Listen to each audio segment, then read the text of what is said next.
Welcome to Way Back Wednesday at the Pool Room. Today we'll be reviewing the Mattel Hammond collection Baryonyx.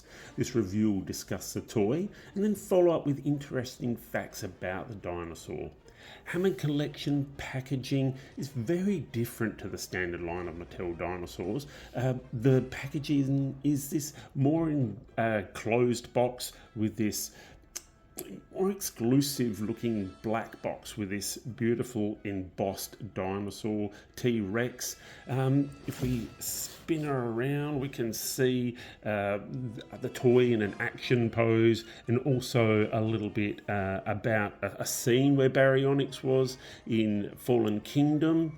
And and we notice that we're just like, because it's enclosed, we can see the dinosaur, but we can't actually feel the dinosaur, and not like the regular packaging. And for those of you like myself who collect toys loose, let's rip her open. First thing that you'll see with the Hammond collection is this superior paint applications. The paint colours are simple, but the work is complete. This fine edging, between the two separate tones here, the claws, the toenails, just even here, this lovely little iridescence just below the eye. It's wonderful to see proper paint apps on these Mattel dinosaurs. Something that really suffers with the regular line, but it's great that we can see it, in this Hammond collection. And not forgetting the paint all the way down the tail. It's just so nice to actually have this in our toys. Now the sculpt, superb as always, very respectful to the paleo art. I love these crocodilian osteoderms here on the back, and the recognition of this first finger claw, which obviously is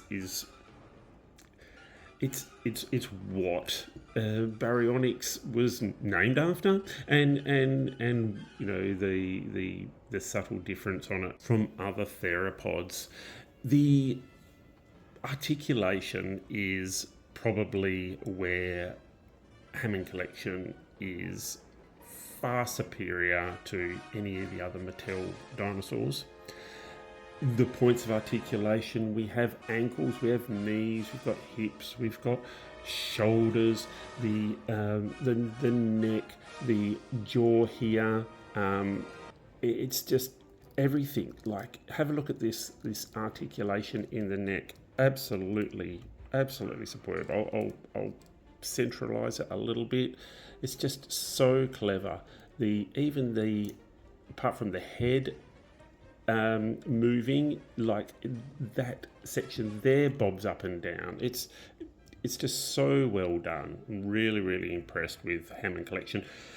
My gripe about Hammond collection is that because it's so heavily articulated, the articulation joints can actually loosen after a little while, which is problematic because after a while they don't stand as strong as what they should do.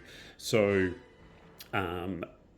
they come across to me as more of a adult collector toy rather than for the very young.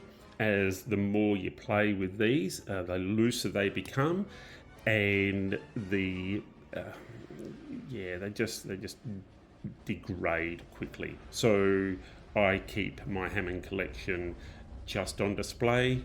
I'll pose it for photos, and but other than that, once it's posed, it's done.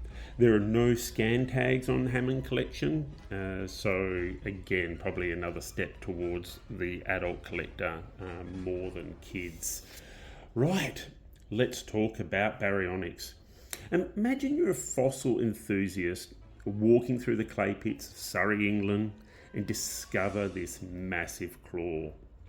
Then return to the site and find a rib, and only to learn that you have uncovered a brand new dinosaur.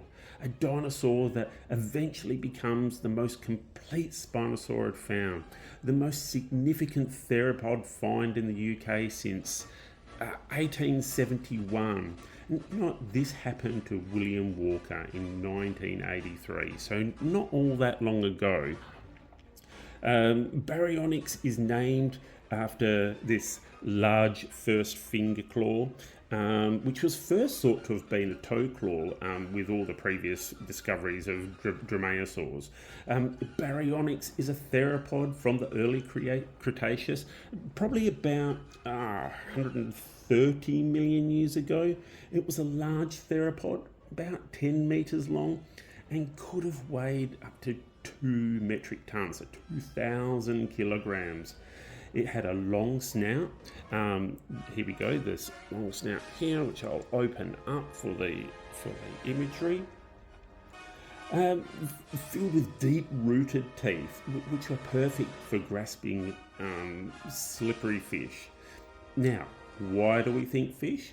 This is because scientists actually found a fossilized fish scale inside the gut of the holotype, which is pretty incredible. They also found other little bones as well, but a fish scale is very significant.